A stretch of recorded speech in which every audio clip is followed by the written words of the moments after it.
बिस्मिल्लाहिर्रहमानिर्रहीम अस्सलाम वालेकुम। आज की वीडियो एक मुकम्मल और डिटेल्ड वीडियो है नेशनैलिटी के एग्ज़ाम के बारे में। ख़ास तौर पे ख़वातीन के लिए, जो घरेलू ख़वातीन हैं, हाउस वाइफ्स हैं, जो समझती हैं कि कोई ये बहुत ही मुश्किल काम है और कोई बहुत ही बड़ा काम है। तो ऐसा कुछ नहीं है। मैंने हाल ही में नेशनैलिटी का एग्ज़ाम दिया है, तो मैं चाहती हूँ कि उसके बारे में आप सब बहनों को मैं अच्छी तरह गाइड कर दूं, ताकि आपके ज़हन में जो भी सवालात हैं, जो भी शुकूक व शुबहात हैं, वो कम हो जाएं या वो ख़त्म हो जाएं और आप इस एग्ज़ाम के लिए अपने आप को प्रिपेयर कर सकें। नेशनैलिटी का एग्ज़ाम क्या है कि जब आपको स्पेन में लीगल तौर पे रहते हुए 10 साल हो जाते हैं, जिस डेट से आपकी पहली रेजिडेंसी इशू होती है, उस डेट से लेकर जब आपको कंप्लीट 10 साल हो जाते हैं, तो आप नेशनैलिटी के लिए अप्लाई कर सकते हैं। नेशनैलिटी क्या है? स्पेन का पासपोर्ट है। स्पेन का पासपोर्ट दुनिया के ताकतवर तरीन पासपोर्टों में चौथे नंबर पे है। आप इस पासपोर्ट के साथ 188 ममालिक में बग़ैर वीज़ा के सफ़र कर सकते हैं, इन ममालिक में जा सकते हैं। तो हमारे जो बहुत से पाकिस्तानी स्पेन में रहते हैं, उनको बहुत टाइम हो गया है, तकरीबन बहुत से लोगों ने पासपोर्ट ले लिया है, बहुत से इस तकद्दो में हैं, कोई इंतज़ार कर रहे हैं, किसी को अभी मिलने वाला है। तो ये एक दौड़ सी लगी हुई है पासपोर्ट हासिल करने में। लेकिन बहुत से ऐसे लोग हैं जो एग्ज़ाम से डरते हैं, जो सिर्फ एग्ज़ाम के मुश्किल होने और वो कोई हवा उसको बनाया हुआ है, उसकी वजह से वो एग्ज़ाम को हाथ नहीं डाल रहे कि ये हम कर सकते हैं या नहीं। तो ख़ास तौर पे ख़वातीन, उनकी गाइडेंस के लिए मैंने ये वीडियो तैयार की है, आप लोग इसको ध्यान से देखें। कुछ ऐसे लोग हैं जिनको नेशनैलिटी का ये जो पेपर है या एग्ज़ाम है, इम्तिहान है, वो नहीं देना पड़ता। वो कौन लोग हैं? बच्चे जो यहाँ पे पैदा हुए हैं। स्पेन के कानून के मुताबिक जब वो 1 साल के हो जाते हैं, 1 साल के मतलब जब उनको रेजिडेंसी लिए हुए 1 साल हो जाता है, तो वो उनके पेरेंट्स बच्चे की नेशनैलिटी के लिए अप्लाई कर सकते हैं। उनको उस 1 साल के बाद वो कभी भी अप्लाई कर सकते हैं, उनको एग्ज़ाम देने की ज़रूरत नहीं है। दूसरे वो बच्चे जिनके वालिद के पास स्पेन का पासपोर्ट है, उनके बच्चों को भी अगर वो 18 साल से कम है तो एग्ज़ाम देने की ज़रूरत नहीं है। उनको अपने बाप के साथ ही पासपोर्ट मिल जाएगा, चाहे वो यहाँ पे है, चाहे वो पाकिस्तान में है। वो पाकिस्तान में जाके स्पेनिश एम्बेसी से अपना पासपोर्ट ले सकते हैं। तीसरे वो लोग जो अभी 18 साल से कम हैं, वो पाकिस्तान से यहाँ पे आए थे, चाहे कितने साल भी पहले, अगर उनको कम या ज़्यादा जितने साल भी हुए हैं, लेकिन वो यहाँ पे स्कूल जा रहे हैं, तो उनको ये जो एग्ज़ाम है वो नहीं देना पड़ेगा। अगर वो स्कूल जा रहे हैं तो वो स्कूल का जो सर्टिफिकेट है वो अपने एग्ज़ाम की जगह पे लगाएंगे। अगर वो 18 साल से कम है और उनके वालिद के पास नेशनैलिटी नहीं है, तो उन बच्चों का पासपोर्ट भी वालिदैन अप्लाई कर सकते हैं स्कूल के सर्टिफिकेट के साथ। हाँ, अगर कोई बच्चा या कोई ख़ातून या कोई आदमी इन सारी कंडीशन से बाहर है, तो वो एग्ज़ाम पास करेगा।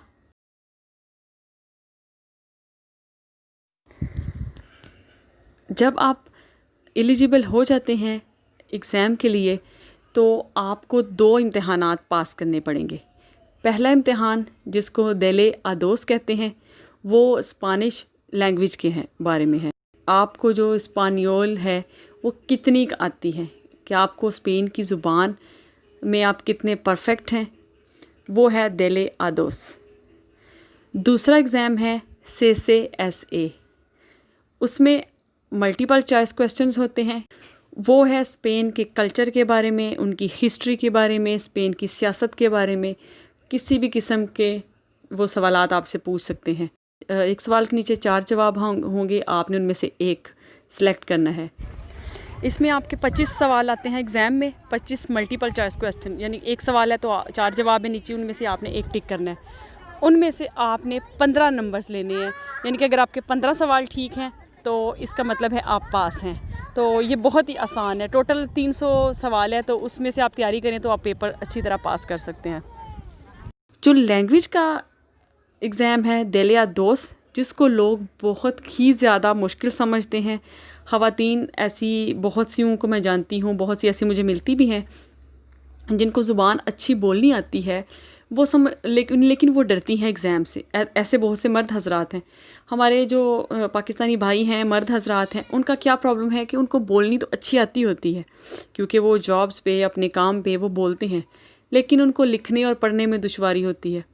हमारी जो घरेलू ख़वातीन हैं, उनके साथ क्या प्रॉब्लम है कि उनको बोलने की भी प्रैक्टिस नहीं होती, लेकिन उनमें से बहुत सी ऐसी होती हैं जो पाकिस्तान में बहुत ज़्यादा पढ़ी लिखी होती हैं, लेकिन वो भी मुश्किल समझती हैं। हालांकि अगर आप पाकिस्तान में अच्छा पढ़ी लिखी हैं, आपको इंग्लिश परफेक्ट पढ़नी और लिखनी आती है, तो आप यकीन करें आपके लिए ये बिल्कुल भी मुश्किल नहीं है। क्योंकि मैं आपको अपनी मिसाल दूंगी, मेरे जहन में था कि शायद ये बहुत ही मुश्किल और बहुत ही एक मुश्किल काम है, लेकिन जब मैंने भी इसको दिया तो मुझे बिल्कुल आसान लगा। एक और बात ये है कि जब अगर आपको इंग्लिश आती है, जो स्पेनिश है वो लिखने में बहुत ज़्यादा इंग्लिश से मिलती है। ऐसे बहुत से अल्फाज हैं जो बोलने में डिफरेंट लगते हैं, लेकिन जब हम उनको लिखा हुआ देखते हैं, उनके स्पेलिंग्स देखते हैं, तो वो सेम वैसे ही होते हैं जैसे इंग्लिश की लैंग्वेज के। तो वो लिखने पढ़ने में हमें मोस्टली चीज़ों की समझ आ जाती है कि ये बंदा इस पैराग्राफ में ये चीज़ कह रहा है। बहुत सी लोगों का ये ख्याल है कि हमारे शोहर को मिल गया है, हमारे बच्चों को मिल जाएगा, या हमारे बच्चों को मिल गया है तो हमें कोई ज़रूरत नहीं है। अगर हमने कहीं शिफ्ट करना है दूसरे कंट्री में, या जो भी पासपोर्ट के हवाले से बेनिफिट्स और फ़वाइद हैं वो जब हमारे शोहर को मिल रहे हैं तो ऑटोमेटिकली वो हमें भी मिल जाएंगे। अगर आपके शोहर के पास नेशनैलिटी है तो आपको नहीं मिलेगी, आपको सिर्फ रेजिडेंसी कार्ड मिलेगा। और वो कार्ड क्या है, वो फिर एक कॉम्प्लिकेटेड सी सूरत हाल हो जाती है कि क्या मेरी बीवी को ट्रैवल करने देंगे दूसरे कंट्री में, क्या वो हमें वीज़ा लेना पड़ेगा, क्या फ़लाँ एयरलाइन पे हम जाएंगे तो वो जाने देंगे, फ़लाँ एयरलाइन वाले हमें नहीं बैठने देंगे।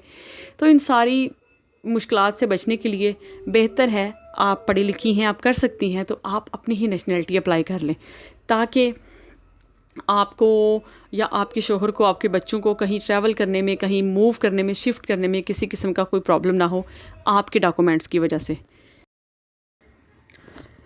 तो मैं आपको बताती हूँ कि ये देले आदोस हमने करना कैसे है। देले आदोस जो है वो एक स्पेनिश का टेस्ट है जिसमें वो चेक करते हैं आपकी 4 खसूसियात। पहली खसूसियत ये है कि क्या आप स्पेनियोल बोल सकते हैं। दूसरी, क्या अगर कोई बात कर रहा है तो आप सुन सकते हैं, अगर आप सुन रहे हैं तो आप समझ रहे हैं। तीसरे नंबर पे आ जाता है क्या आप स्पेनिश लिख सकते हैं। चौथे नंबर पे आ जाता है क्या आप स्पेनिश पढ़ सकते हैं, कि अगर आपको कहीं लिखी हुई पढ़नी पड़े तो आप पढ़ सकते हैं। ये 4 खसूसियात उन्होंने आपकी चेक करनी है एग्ज़ाम में। और चेक कैसे करनी है, इनको प्रोबास कहते हैं, कि प्रोबा पढ़ने का प्रोबा उनो दोस्त रेस के लिखने का जो प्रोबा है, और बोलने का। और मैं आपको बिल्कुल आसान लफ्ज़ों में बता रही हूँ कि क्योंकि मैं बिल्कुल ये मुश्किल अल्फाज और इस तरह बताऊँगी। मेरा मकसद ये है कि आप सबको, जो लोग कम पढ़े लिखे हैं, उनको भी समझ आ जाए अच्छी तरह। तो ये जितने भी प्रोबास हैं उनको, उनकी प्रैक्टिस के लिए एक बुक है, ये आप स्क्रीन पे उसका देख लें कवर पेपर। ये बुक है, इसमें 6 चैप्टर्स हैं। चैप्टर्स इस तरह हैं, वो आपके प्रैक्टिकल करने के लिए, प्रैक्टिस करने के लिए एग्ज़ाम्स के सैम्पल्स हैं। इनके हूबहू वैसा ही है जैसा एग्ज़ाम आएगा, उसकी प्रैक्टिस के लिए। सिर्फ तरीक़ाकार वो है, अल्फाज या सवालात या वो नहीं है। ये सिर्फ एक तरीक़ाकार है कि एग्ज़ाम इस तरह आएगा या इस तरह आपसे पूछा जाएगा। उसके लिए 6 पेपर्स हैं, इसमें 6 चैप्टर्स हैं जो कि आप जिनको हल करेंगे, उनकी प्रैक्टिस करेंगे तो आपकी एग्ज़ाम की तैयारी बेहतर हो जाएगी। इसके लिए ये आप घर में भी कर सकते हैं, इसके लिए आप स्कूल में भी जा सकते हैं। स्कूल में आप क्लासेस लें, स्कूल में क्लास में बैठ के आप प्रैक्टिस करें, टीचर आपको प्रैक्टिस करवाए लिखने की, बोलने की, पढ़ने की, तो आप जो है एग्ज़ाम के लिए अच्छे से तैयार हो जाएंगे। मैं क्योंकि बेनीदुर में रहती हूँ और मैंने देनिया जो सेंटर है वो सिलेक्ट किया क्लासेस के लिए भी और एग्ज़ाम के लिए भी। और देनिया ही मैंने क्यों सिलेक्ट किया, उसकी 2 वजूहात हैं। देनिया का सेंटर मैंने क्यों सिलेक्ट किया एग्ज़ाम के लिए और क्लासेस के लिए, एक वजह तो ये है कि बेनीदुर से देनिया जाएँ तो बड़ा ही प्यारा व्यू आता है, बड़ी पहाड़ और बड़ी आपको नेचुरल ब्यूटी देखने को मिलती है। और दूसरी बड़ी वजह ये है कि एग्ज़ाम में जो आपके टीचर्स होते हैं, आपके जो एग्ज़ामिनर्स होते हैं, कुछ चांस वो ऐसे भी हैं कि जो टीचर्स आपको क्लासें दे रहे हैं, जो आपको एग्ज़ाम की प्रैक्टिस करा रहे हैं, वही टीचर आपके एग्ज़ाम में भी हो सकते हैं। लेकिन ये 100% श्योर नहीं है कि वही हों, ये सिर्फ चांस है, क्योंकि जो टीचर आपकी क्लास ले रहा है या आपको प्रैक्टिस करा रहा है, उसके साथ आपकी एक अंडरस्टैंडिंग डेवलप हो जाती है। वो आप उसका तरीक़ाकार जान लेते हैं, वो आपको जान लेता है। तो एग्ज़ाम वाले दिन आप नर्वस नहीं होते नए टीचर्स को, नए लोगों को देख के। तो आप बड़ी आसानी से उस माहौल से आप मानूस होते हैं, तो आप बड़ा अच्छा सा एग्ज़ाम दे सकते हैं। लेकिन जो मैंने एग्ज़ाम दिया है उसमें वो टीचर नहीं थी जो हमें पढ़ाती रही थी, तो ज़रूरी नहीं कि वही हो, लेकिन हो भी सकती है, तो आपके लिए आसानी हो सकती है। इसलिए तकरीबन काफ़ी पाकिस्तानी जो हैं वो देनिया से क्लासेस लेने जाते हैं और फिर एग्ज़ाम सेंटर भी वही सिलेक्ट करते हैं। ये अगर उनको किसी को नहीं पता, तो ये मैं उनके जो स्कूल है उसके बाहर से मैंने ये थोड़ी सी फुटेज बना के लाई थी। ये TLC देनिया है, इसका आप सर्च कर लें इनकी वेबसाइट वगैरह, और तो आप फिर इनसे कांटेक्ट कर सकते हैं। क्लासेस का मैंने पे किया है। अगर आप 4 क्लासेस ले रही हैं तो आपको 50 यूरो पे करने होंगे। अगर आप 6 क्लासेस ले रहे हैं तो आपको 90 रुपये पे करने होंगे। तो ये जो आपको टेबल पे मैंने रखी हुई हैं फ़ोटोकॉपीज़, ये जो दिल या दोस्त की बुक है वो मैंने नहीं ख़रीदी। ये उसी सारे चैप्टर्स की फ़ोटोकॉपीज़ हैं जो कि स्कूल वालों ने मुझे प्रोवाइड किए थे। क्लासेस में वो इसकी प्रैक्टिस कराती थी टीचर्स, तो वो उसकी हर चैप्टर की एक फ़ोटोकॉपी वो एक क्लास में दिया करती थी। तो ये सारे पेपर्स हैं, तो मैंने इन्हीं से तैयारी की। बुक, हाँ, अगर कोई घर में तैयारी करना चाहता है तो वो या तो दिल या दोस्त की ये बुक है जिसका भी मैंने आपको स्क्रीनशॉट दिखाया, वहाँ से तैयारी कर सकता है। या फिर मैंने भी बहुत हेल्प ली है, एक यूट्यूब चैनल है स्पानिशतान, बहुत ही अच्छी तरह वो आपको दिल या दोस्त से ऐसी की दोनों लेक्चर्स बहुत अच्छे से पढ़ाते भी हैं, बहुत अच्छे से समझाते हैं, बहुत अच्छी प्रैक्टिस करवाते हैं। आप उनके चैनल को सब्सक्राइब कर लें, उसको विज़िट करें। वहाँ पे बहुत से जो वीडियोस हैं, बहुत सी वीडियोस पड़ी हुई हैं एग्ज़ाम के बारे में। वहाँ से मैंने ख़ुद वहाँ से बहुत अच्छी तैयारी की। बड़ी अच्छी आपकी हेल्प हो जाएगी अगर आप घर बैठ के तैयारी करना चाहते हैं। और अब मैं आपको एक जो एग्ज़ाम का एक सैम्पल है उसको खोल के दिखाती हूँ और बताती हूँ। एक बुक मैंने ये साथ रखी हुई है। ये वो बुक है जब मैं लैंग्वेज सीखने जाती थी यहाँ पे एक सरकारी स्कूल में, तो ये उन्होंने ये बुक मुझे रेकमेंड की थी। तो इस बुक से मैंने कभी कभी हेल्प ले लेती थी सिर्फ ग्रामर देखने के लिए कि हमने फॉर्म्स कौन से इस्तेमाल करनी है, हमने वर्ब्स कौन से इस्तेमाल करने हैं, पास्ट में क्या इस्तेमाल करना है, फ्यूचर में क्या लगाना है, अपने लिए क्या लगाना है, दूसरे के लिए। तो ये सारी जो ग्रामर सीखने के लिए मैंने इस बुक से थोड़ी सी हेल्प ली है। अब मैं आपको एक जो सैम्पल पेपर है वो खोल के दिखाती हूँ, और मैं साथ साथ जल्दी से इन शॉर्ट सा रिव्यू देती हूँ कि इसको कैसे हल करना है। ये जो चैप्टर नंबर 1 है उसको हम पहले खोल लेते हैं। सबसे पहले आ जाता है इसमें पढ़ने वाला ऑप्शन। इसके 4 क्वेश्चंस हैं। ये ऊपर लिखा हुआ है तारिया। तारिया का मतलब है टास्क्स, यानी कि क्वेश्चंस अगर आप आसान अल्फाज में कह लें। इसके 4 सवालात हैं, 4 तारियाज़ हैं। पहला तारिया क्या है? ये एक ईमेल आपको दिखाई हुई है। ये किसी दोस्त ने, किसी भी बंदे ने किसी दूसरे बंदे को कोई ईमेल की होती है। वो ईमेल आपने अच्छी तरह गौर से पढ़नी है, और फिर उस ईमेल में से वो आपको सवालात पूछेंगे, और उन हर सवाल के नीचे 3 जवाब होंगे। उनमें से आपने एक जवाब को टिक करना है कि ये जवाब दुरुस्त है। अगर आप गौर से पढ़ेंगे आपको बड़ा ही आसान लगेगा। सबसे लंबा और सबसे जो टेक्निकल तारिया है वो यही है। इसका 1 घंटा टाइम है। 1 घंटे में आपने इसके 4 क्वेश्चन हल करने होते हैं। अब तारिया नंबर 2 है। इसमें आपको एड्स दिए जाते हैं। ये एड्स किस तरह के हैं? जैसे आप किसी न्यूज़पेपर में या किसी वेबसाइट पे लिखे हुए एड्स पढ़ते हैं, किसी कंपनी का, किसी भी शॉप का, हर कोई भी किस्म का जो ऐड है वो आप हर ऐड के नीचे वो आपको एक सवाल पूछते हैं, और सवाल के 3 जवाब होते हैं कि ये ऐड किस बारे में था। तो वो आपने टिक कर देना है कि ये ऐड इस बारे में था। और हर सवाल के पहले एक एग्जाम्पल दी जाती है जो 0 से स्टार्ट होती है। उसको वो एग्ज़ाम में भी आपको दी जाएगी। आपने उसको हल नहीं करना, आपने सवाल नंबर 1 से शुरू करना है। तो ये 8 इश्तिहारात हैं, अनउंसियोस हैं, जिनके नीचे हर एक के नीचे एक सवाल है और उस सवाल का आपने जवाब ढूंढना है 3 ऑप्शंस में से। तारा नंबर 3 आ जाता है। ये 3 लोगों के बारे में इंफॉर्मेशन है, 3 लोगों की फ़ोटोज़ हैं, उसके साथ 3 पैराग्राफ्स लिखे हुए हैं। वो किसी भी टॉपिक पे हो सकते हैं और उसके ऊपर एक बॉक्स सा बना हुआ है जिसमें चंद सवालात हैं और उसके आगे खाने बने हुए हैं 3। आपने सवाल पढ़ना है और फिर देखना है कि नीचे जो 3 स्टोरीज़ बताई गई हैं 3 लोगों की, उनमें से ये सवाल किसके बारे में है। उस बंदे के नाम के नीचे टिक कर देना है कि ये इसके बारे में था। बहुत ही आसान है और बड़ी आसानी से आप इसको हल कर सकते हैं। अगर तीनों को आप गौर से पढ़ेंगे और फिर हर एक सवाल पढ़ेंगे, ये सवाल आप देखेंगे ये तीनों के बारे में किसके बारे में था, उसके नाम के आगे आप ओके कर देंगे। इस तारा में ये 6 छोटे सवालात हैं जिनके जवाब आपने लगाने हैं। अब तारा नंबर 4 है। ये बहुत लंबा और बड़ा ही बोर तारा है, आप कह लें, क्योंकि इसमें एक लंबी सी टेक्स्ट दी जाती है। वो किसी बुक का पेज हो सकता है, किसी इंटरनेट से किसी पेज का स्क्रीनशॉट हो सकता है। वो आपने गौर से पढ़ना है। ये बिल्कुल पहले तारा की तरह ही है।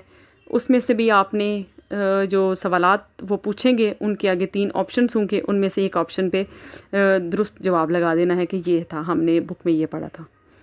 ये आपका पढ़ने वाला जो प्रोबा है वो हो गया है मुकम्मल। 4 तारियाज़ के साथ, 4 टास्क के साथ और बहुत ही आसान टास्क से आपने यकीनन देख लिया। उसके आगे आ जाता है प्रोबा नंबर 2।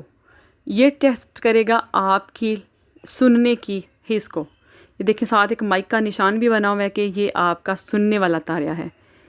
इसका टाइम है 40 मिनट और ये 40 मिनट वो एग्ज़ाम में रेडियो पे सवालात चलाएंगे। आपने सुन के तो ये जवाबात पेपर पे लगा देने हैं उनके। बहुत ही आसान है। पहले तारा में हर सवाल के नीचे 3 तस्वीरें दी गई हैं। जो रेडियो पे वो ऑडियो पे रिकॉर्डर पे वो सवाल चलाएंगे, आपने यहाँ बस से तस्वीर से देख के उसका जवाब दुरुस्त लगा देना है। अगर आप सवाल को अच्छी तरह समझ के हर सवाल को वो 2 दफ़ा रिपीट करते हैं, आपने अच्छी तरह सुन लेना है और जो जवाब आपको मुनासिब लगता है वो आपने फ़ोटो के ऊपर ओके कर देना है। और ये ओके और ये ट्रिक जवाब एग्ज़ाम में आपने कहाँ लगाने हैं वो मैं आपको बाद में बताती हूँ। पहले मैं आपको समझा लूँ कि ये एग्ज़ाम के टास्क क्या हैं और ये कैसे हल करने हैं।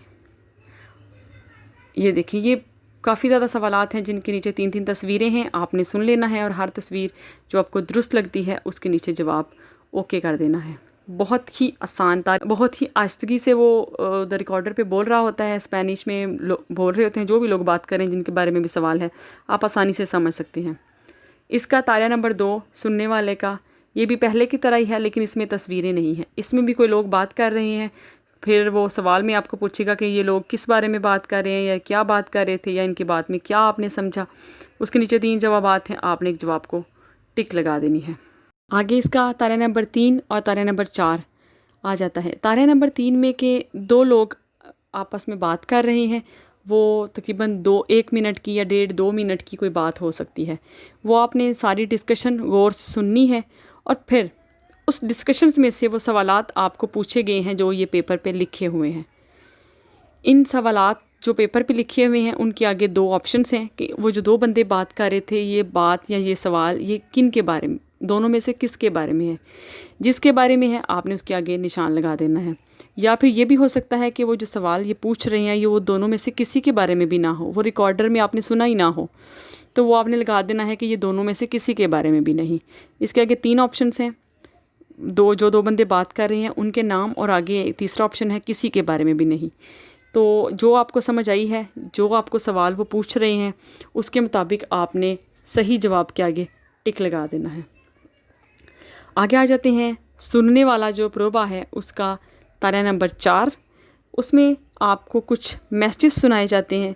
वो मैसेज क्या हैं, वो आपको जैसे आपको कोई कंपनी वाले ऑडियो मैसेज भेजते हैं या आपका कोई फ्रेंड भेजता है या आपका कोई रिश्तेदार, कोई फैमिली, कोई भी आपको जो वॉइस मैसेज मिलते हैं वो आपको सुनवाए जाते हैं और वो मैसेज सुन के आपने बताना है कि ये मैसेज किस बारे में था।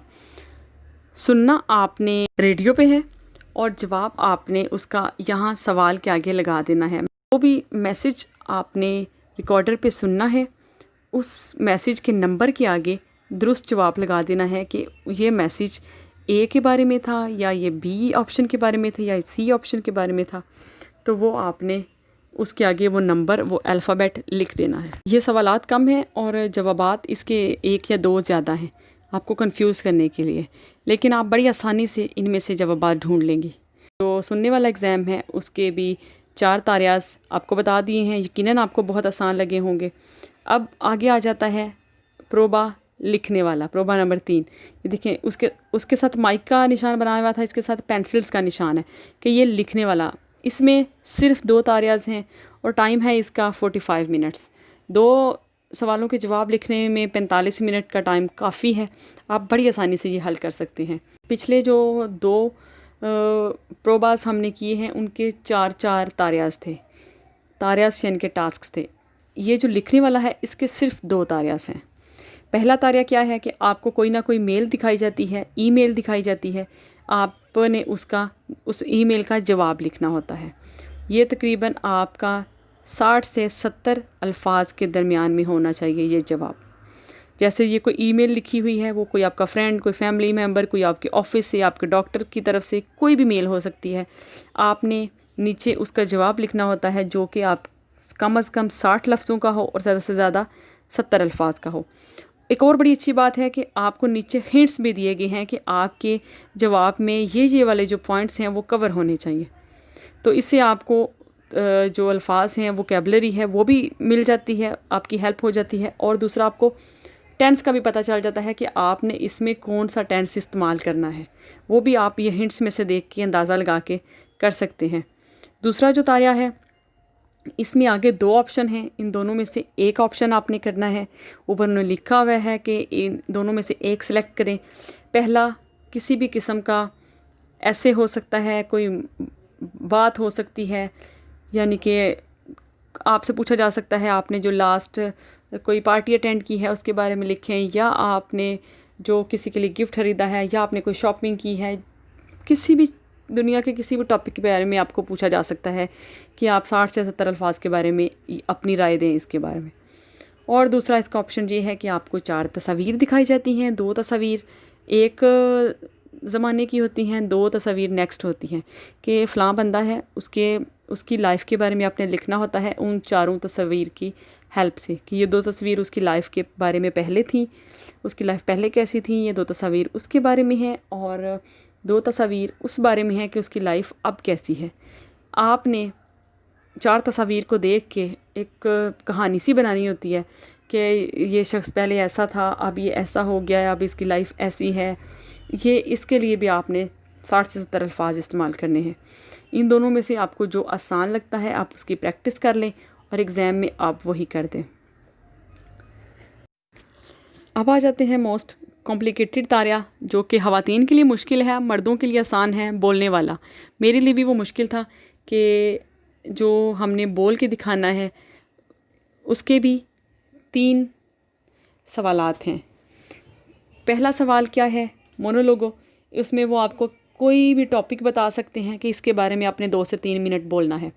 ये तकरीबन ये आधे घंटे का होता है। आपको 12 से 13 मिनट दिए जाते हैं तैयारी के लिए। तैयारी कर लें, अपने पॉइंट्स लिख लें, और 12 से 13 मिनट ही आपसे वो सुनने में लगाते हैं। 2 से 3 मिनट आपने उस टॉपिक पे बोलना होता है। 2 से 3 मिनट आपने कोई भी आपको तस्वीर दिखा सकते हैं उस पे बोलना होता है, और 2 से 3 मिनट आपने एग्ज़ामिनर के साथ एक डायलॉग करना होता है। अब वो डिपेंड करता है एग्ज़ामिनर के ऊपर। उसने सिर्फ ये देखना होता है कि क्या आप स्पानियोल अच्छी तरह बोल सकते हैं। वो आपसे कैजुअल गपशप भी लगा सकता है। उसके अलावा वो आपको ये जो दिए हुए हैं इनके बारे में भी आपका एग्ज़ाम ले सकता है कि आप कैसे बोल सकते हैं। पहले तारिया में वो आपको कोई भी टॉपिक देगा, उसके नीचे वो हिंट्स भी दिए होंगे। हिंट्स आपको एग्ज़ाम में हर सवाल के नीचे दिए होंगे कि आपने इन इशारों को, इन हिंट्स को कवर करना है कि ये चीज़ें जो हैं वो अंदर आपने कवर करनी है, जो 2-3 मिनट आपने बोलना है। तस्वीर को आपने देख के बताना है कि ये इसमें कितने लोग हैं, उन्होंने क्या कपड़े पहने हैं, वो क्या सोच रहे हैं, ये किस जगह पे मौजूद हैं ये। और ये मेरा ख्याल है काफ़ी आसान है। तारे नंबर जो 3 है बोलने वाले में, सवाल में जो तारे नंबर 3 है उसमें डायलॉग टीचर करती है। वो डायलॉग तकरीबन जो तस्वीर आपको दिखाई जाती है उसके रिलेटेड ही होता है। और वो डायलॉग किसी भी जो एग्ज़ामिनर है वो एक बंदा बन जाता है, आपने दूसरा बंदा होना होता है, आप दोनों ने कोई प्लान बनाना होता है, आप दोनों ने किसी बहस करनी होती है, किसी नतीजे पे पहुंचना होता है। इसमें भी वो 2 से 3 मिनट का टाइम आपको दिया जाता है। तो ये चारों प्रोबास आपको पास करने होते हैं। ये एग्ज़ाम है 100 नंबर का, आपको इसमें मिनिमम 60 नंबर लेने होते हैं। अगर आप 60 नंबर लेने में कामयाब हो जाते हैं तो आप जो देलिया दोस्त का एग्ज़ाम है वो आपका पास है। अगर आपको मज़ीद कोई भी सवाल किसी भी किस्म का पूछना हो तो आप मुझसे कमेंट या मैसेज करके पूछ सकती हैं। अगर कोई चीज़ एक्सप्लेन करने में या समझाने में मैं नाकाम रही हूँ तो वो आपने मुझसे मैसेज में, इनबॉक्स में या इंस्टाग्राम वगैरह पे आप पूछ सकते हैं। तो ये था देलिया दोस्त का कंप्लीट इंट्रोडक्शन। और फिर कुछ दिनों बाद मैं CCS का भी दाखिला भेजूँगी, उसकी भी तैयारी करूँगी और इंशाल्लाह उसके बारे में भी एक डिटेल वीडियो बनाऊँगी कि वो आपने कैसे करना है, क्या क्या टेक्निकल चीज़ें हैं, क्या क्या हिंट्स हैं, वो मैं आपको बता दूँगी। और अगर आपको ये वीडियो ज़रा भी फ़ायदेमंद लगी है या आपको इससे कुछ ना कुछ हेल्प हुई है तो आप प्लीज़ वीडियो को शेयर ज़रूर कर दीजिएगा, लाइक भी कर दें, कमेंट्स भी ज़रूर करें ताकि मुझे आइडिया हो कि वीडियो मज़ीद कैसे इम्प्रूव की जा सकती है, या ये अच्छी बनी है या बुरी बनी है। अपना फ़ीडबैक ज़रूर दिया करें। और नेक्स्ट मज़ीद इंफॉर्मेटिव वीडियोस देखने के लिए मेरे चैनल को फॉलो करते रहें। अगर सब्सक्राइब नहीं किया अभी तक तो सब्सक्राइब कर दें। अल्लाह हाफ़िज़।